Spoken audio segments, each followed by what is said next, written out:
Hi, friends. I'm Angie. I'll tell you a little bit about myself. I am a little bit famous. You guys might recognize me from the Netflix baking competition Nailed It Holiday. Cosmopolitan magazine named my cake one of the top 6 worst cakes ever made on the show. I have fans. They're mostly 9-year-old girls and a couple creepy guys on Twitter that are into cake stuff or whatever.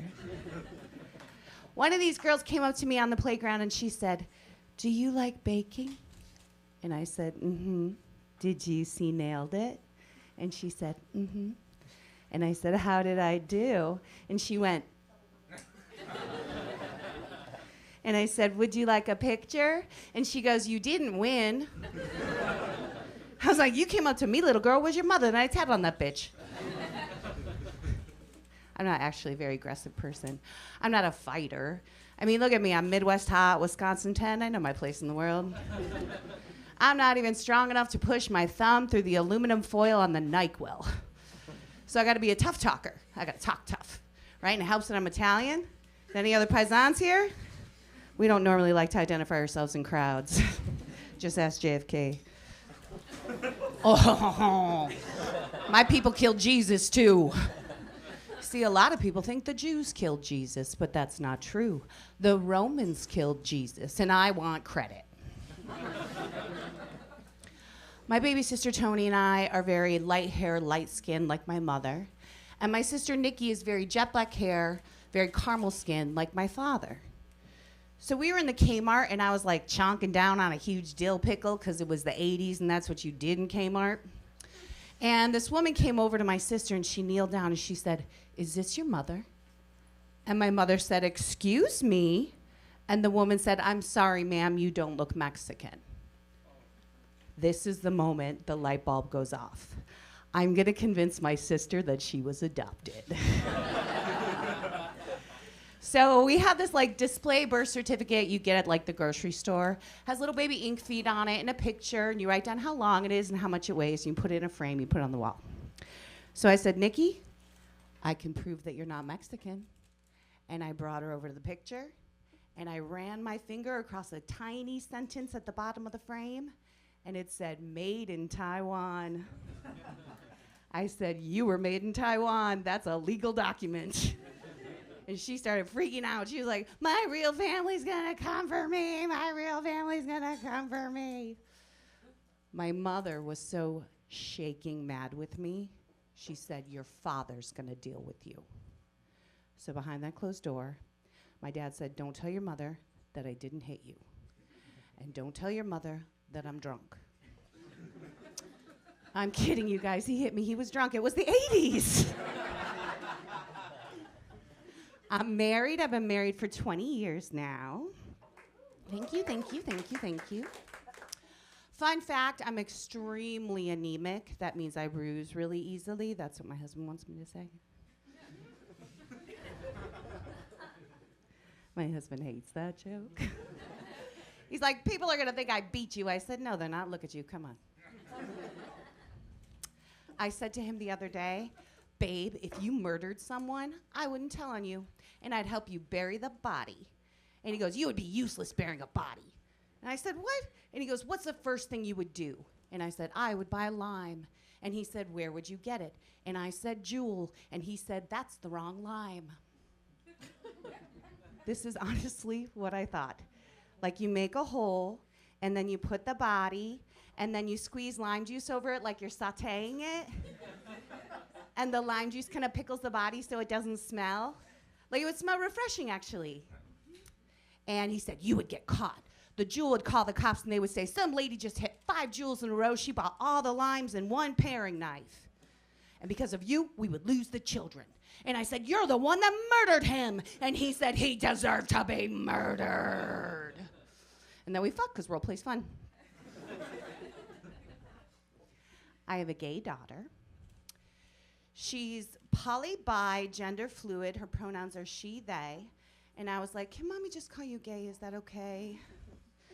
I think it's more important that I know the whole title so I can answer correctly if I get pressed on it. Like if I say to someone, "I have a gay kid," and they go, "Oh, what kind?"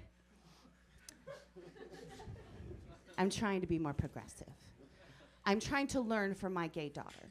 She said, Mom, sometimes I like girls, and sometimes I like boys, and sometimes I like girls that are boys, and sometimes I like boys that are girls, and sometimes I like people that aren't boys or girls. And I said, stop. I am trying to be supportive, but you sound like a whore.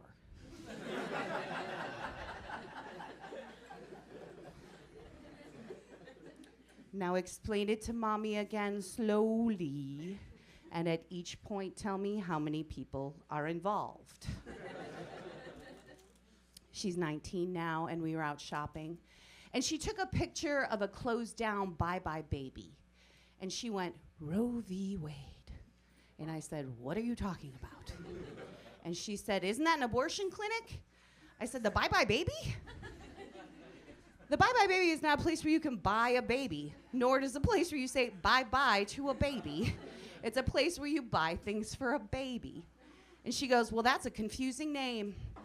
And I said, is it? That means you buy into the idea that there is a warehouse-sized abortion clinic next to the Portillo's.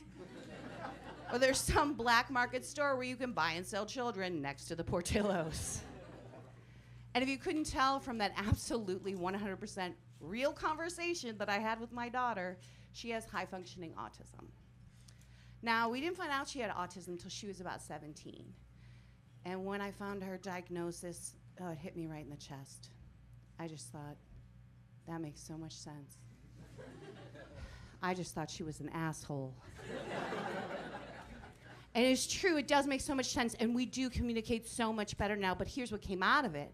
Now, every time I meet an asshole, I'm like, oh, he's autistic. And it makes it so much easier to deal with him. Here's what I'm telling you. The next time you meet an asshole, just say to yourself, like, oh, I just need to be patient with him. It'll save your whole day. Does anyone here, make a little noise, it's kind of bright up here, take an aptitude test in high school to kind of suggest what kind of job they should do? Yeah? What job did they suggest that you should do? Do you remember? An attorney. An attorney. And what did you end up doing? What do you do now? Software sales. Software sales?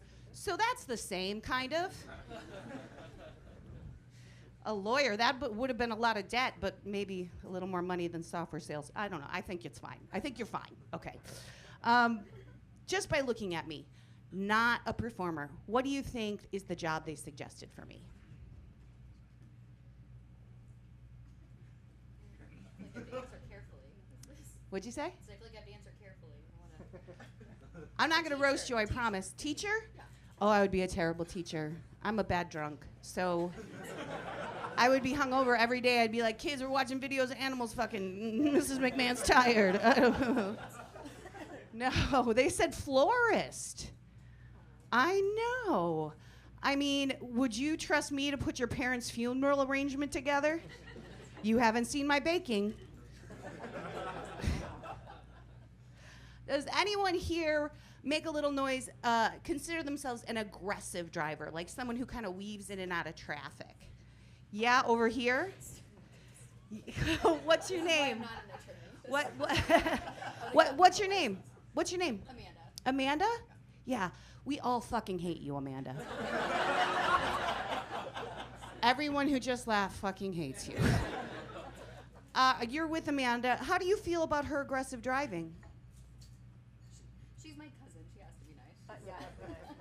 It doesn't sound like a 5-star rating to me. She doesn't want to drive this, so it's. Why? I just want to know, Amanda, why do you do it? Why?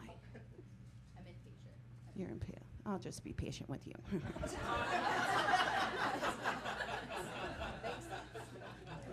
You guys ever take a shit so big your next thought is, I should weigh myself? All right, I'll get on this last one. Can't leave you on the shit joke.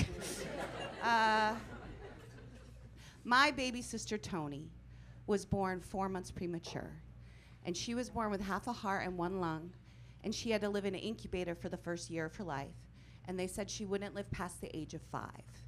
But she's 37 now, and she's a mom, and she's a lawyer. So every year on her birthday, I call her up and I say, you're supposed to be dead. You guys, I'm Angie McMahon. Please give it up for your host, Harry, everyone.